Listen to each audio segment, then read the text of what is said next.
Keyshawn, J. Will, and Zubin, weekday mornings from 6 to 10 a.m. on ESPN Syracuse, 97.7 and 100.1. This is the Aflac Insurance Syracuse Legend Show, talking to the biggest names in SU sports history, broadcasting in the ESPN studios, and presented by SummitCars.com. Here's your host, Mike Bristol.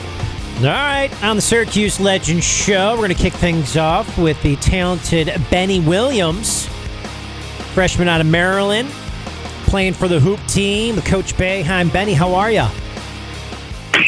How are you? I'm good. Well, it's good to have you on. So what's new? What are you up to? I know you were heading over to your mom's, right?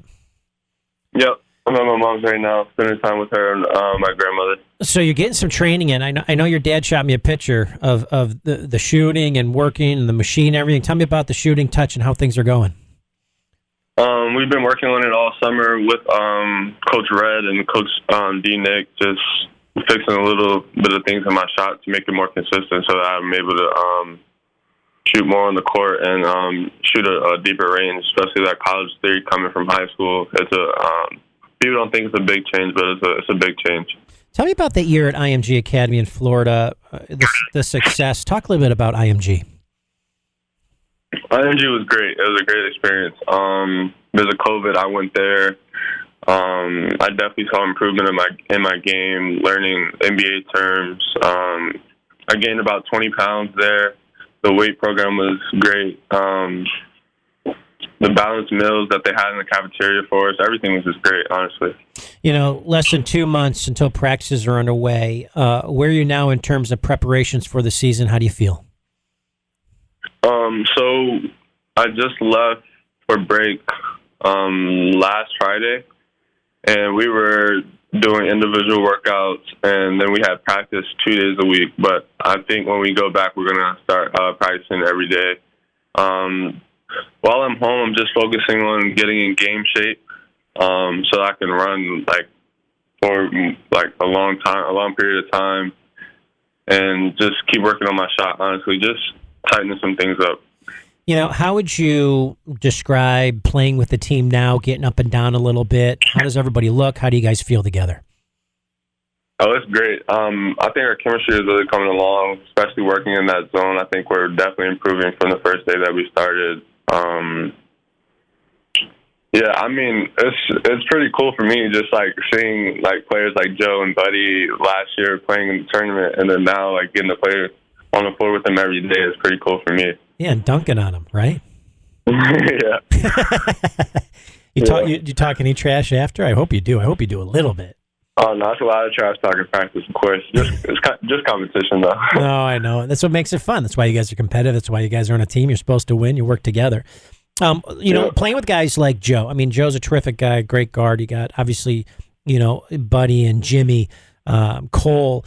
Talk about each of the guys and talk about their strengths. Let's talk about Joe first. Joe's a great point guard, great true point guard, gets his teammates involved. So whenever I'm playing bad or not playing up to my caliber, he always tells me come on, pick it up. Just a great leader, honestly. And then Buddy, as we know, he can shoot. Once he gets hot, once him and Cole get hot, it's pretty much over. It's pretty much over, yeah. So those two guys can really shoot the ball. I think everybody's just getting better day by day, week by week. Just taking it one day at a time, not trying to rush anything. Interesting thing. You look at we talk about the growth spurt, 11 inches over the course of 2 summers or so. Yeah, about 2 summers. Yep. I mean, that's unbelievable. And still, Here you are, a guy who can handle the ball and do everything. A lot of people would think, oh, geez, he's turning into some power forward or whatever it might be. You have the skill set where you can do a little bit of everything on the court. Yeah. I came into high school about 5'9", 5'10", but I just kept perfecting my guard skills as I grew. So once I became 6'9", it was just I still had everything that I had when I was 5'9", and now it's just playing at 6'9", finishing high, just little things like that. Talk about the great Adrian Autry, a terrific assistant coach, associate head coach here on the SU team, and recruiter and guy. But obviously you developed a relationship with Adrian and your dad. Talk a little bit about that. So Coach Red is really good friends with my high school coach from St. Andrews, Coach Jones. Yep. So they were always in contact, and I remember exactly where I was when I got the offer from Coach Red. It was just pure excitement. It was honestly unbelievable because I grew up watching Syracuse basketball, like Jeremy Grant, Deion Waiters, Fab Melo, players like that. So just to be able to have the opportunity to play at Syracuse school, and then this Coach Red, he's been pushing me every day. Yeah, I didn't expect. How much? I wasn't. Yeah, exactly. But it's definitely helping me. I definitely see a difference in my game, see an improvement in my shot, just being more consistent. I'm incredibly impressed with you and your dad. Your dad, a terrific guy, super smart guy, just very open, constantly learning and developing, and his fatherly advice, and just some of the conversations he and I have had, how much he truly cares for you. And not only developing on the court, but in the classroom, but also off the court, and being a smart and sophisticated young man. Talk about that relationship with your dad. My dad's been great for me throughout my whole basketball career and personal life. It's so I have the coaches at Syracuse, and then when I go home, when I go back to my room, I have my dad calling me, checking up on me, making sure I'm doing everything I need to do. So, yeah, it's just like another coach, honestly. But I talk to him, every day, multiple times a day, just honestly just checking up on me, making sure everything's good. No, it's great. All right, so you're at Syracuse. Yeah. Talk about the Syracuse experience. Talk about being on campus. Talk about being in college. It's got to be some fun for you. Yeah, it's surreal for me. Just like I said earlier, just watching Syracuse all the time, and now being there, and practicing and seeing Coach Boeheim every day, it's unbelievable experience already, and I just can't wait to see what practice feels like, and just getting into the season. Nothing better, nothing better than Coach Boeheim. I mean, talk about the Hall of Famer. Yeah, he's great. He knows what he's talking about. He's always on me about shooting off my fingertips and stuff like that. He's great. I love it. All right, Benny Williams on the program. Benny, thanks so much, obviously, for coming on the program. You and I will be doing a lot of work together, and your dad. And can't wait to see you on the court, and can't wait to see what you're going to do. Yep, for sure. All right, the talented Benny Williams. Thanks, pal. We'll talk to you soon, okay? All right. All right, the talented Benny Williams on the program. We'll be right back. ESPN Radio 97.7 and 100.1. This is Jerry McNamara, and you're listening to The Pulse of the Orange, ESPN Radio 97.7 and 100.1. This is the Aflac Insurance Syracuse Legend Show, talking to the biggest names in SU sports history, broadcasting in the ESPN studios, and presented by SummitCars.com. Here's your host, Mike Bristol. All right, back on the program. Thanks for joining us. It was great to catch up with the talented freshman Benny Williams, 6'9", out of Maryland. And could bring a lot here to the Syracuse University basketball team. In fact, we've talked to the starting five here the last, 5 or 6 weeks. Buddy Boeheim, Jimmy, talked to Joe, talked to Cole. So catching up with a little bit of everybody here on the basketball team. And now we've got Melissa Vasilati on the program. Let's get her on the program. Melissa, how are you? Hi, Mike. I'm good. How are you? Is it Vasilati? Did I say it right? It's Vasilati Twist, actually. We got the maiden name and the married name both in there. Vasilati Twist. You know what? That sounds kind of cool. Melissa Vasilati Twist. I like that combo. I know. It's a mouthful. AstroTurf. Let's get right to it. I guess how long have you been with AstroTurf, and specifically with its field hockey division? Yeah, I've been with AstroTurf for coming up on 3 years now. So it's been wonderful being with them. AstroTurf they're just a great company to work with. When did, the whole, listen, every school now seems to have turf or AstroTurf or whatever it might be. When did this become so big in high schools? 10 years ago, 5 years ago, but it seems like everybody now is doing this. Yeah, you know what? Turf is just big, especially in the field hockey world. I would say, really the last 10 years, you're just seeing everyone that wants to compete has to have a turf field, has to have an AstroTurf field, and it just seems to be getting bigger and bigger. The industry, as sports grow, more people need fields and more people need AstroTurf. Yeah.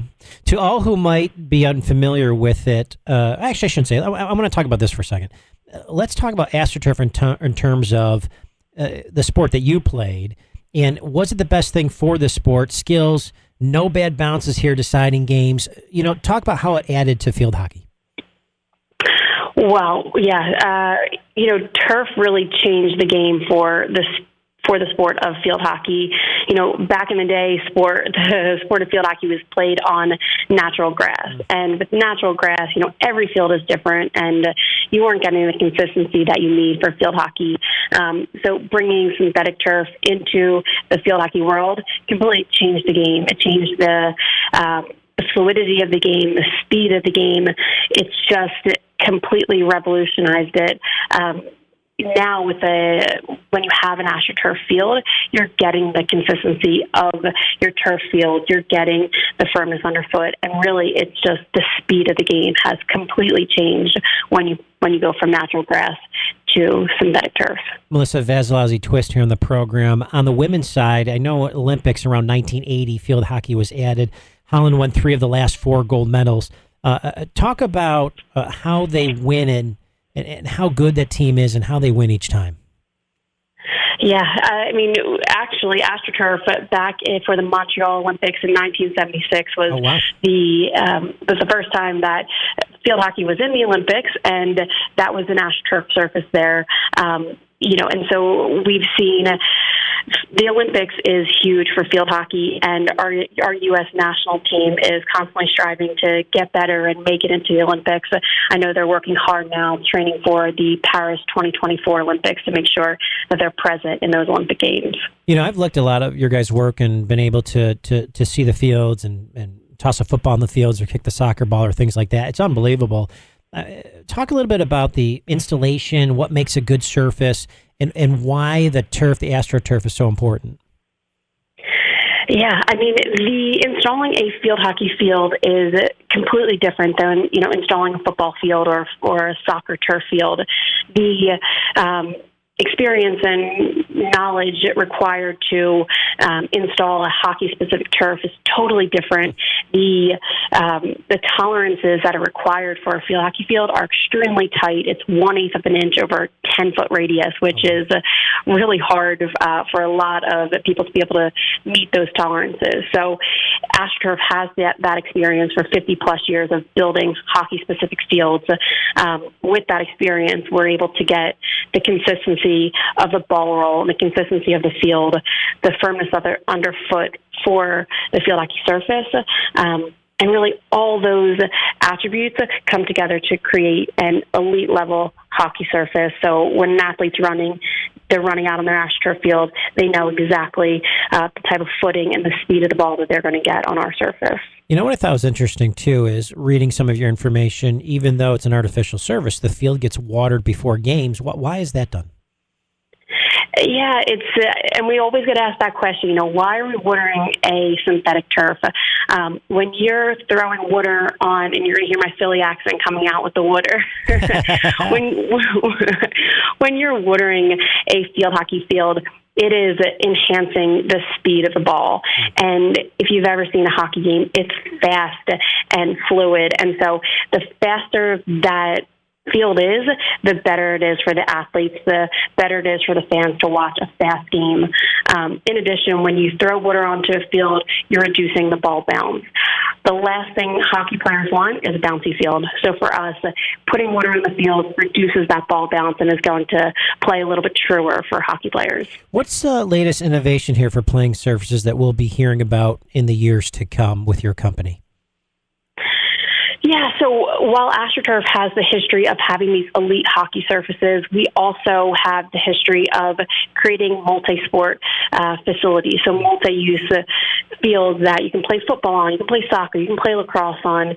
And so having our experience on both sides, on the hockey side and the multi-use side, we've now created a system that is it's still a multi-purpose field, so it's going to be, sand and rubber or an alternative infill field. But what we've added now is our products that will cater to field hockey. So they're going to be high density but low pile height. So that low pile height is going to allow the field hockey ball to sit on top of the fibers and, again, get that fast ball roll that hockey players are looking for. So understand this right, the multi-surface fields are able to handle any sport they'll be able to be utilized in that field. That's exactly right. We're trying to expand field hockey and make it more accessible. So recognizing that not everyone can have that water-based turf, that we need to make sure that we're allowing the sport to be accessible at the youth level and, even at the Division II, Division III level that may have a infield system, but still get them an elite level hockey surface. Oh, see, that's great. So literally anywhere, any high school, all the way up through any Division I, II, or III facility can have these multi-service AstroTurf fields that you guys install that any sport can be played on them. You got it. Oh, that's great. I mean, and look at the facilities. Then you go out and you check these facilities out and you see the tracks. You guys obviously do work on tracks and things like that as well. You see the field work, the multi-service field work that you do, and then you see the whole overall stadium walking into it.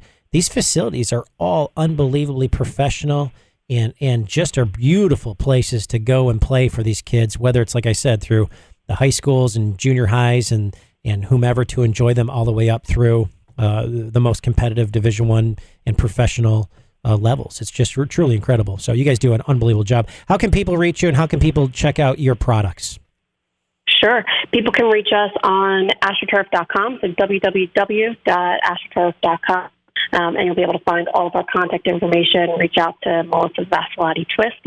All my contact information will be on the AstroTurf website. I love it. Unbelievable job. I love the name. I love the combo. I love everything you're doing. Thanks so much, Melissa, for being on the program. Excellent. Thanks for having me. I appreciate it. Have a good one. Terrific job. And what an awesome facility. I've seen a bunch that they've done, and they just do a terrific job. ESPN Radio 97.7, 100.1. We'll see you next week.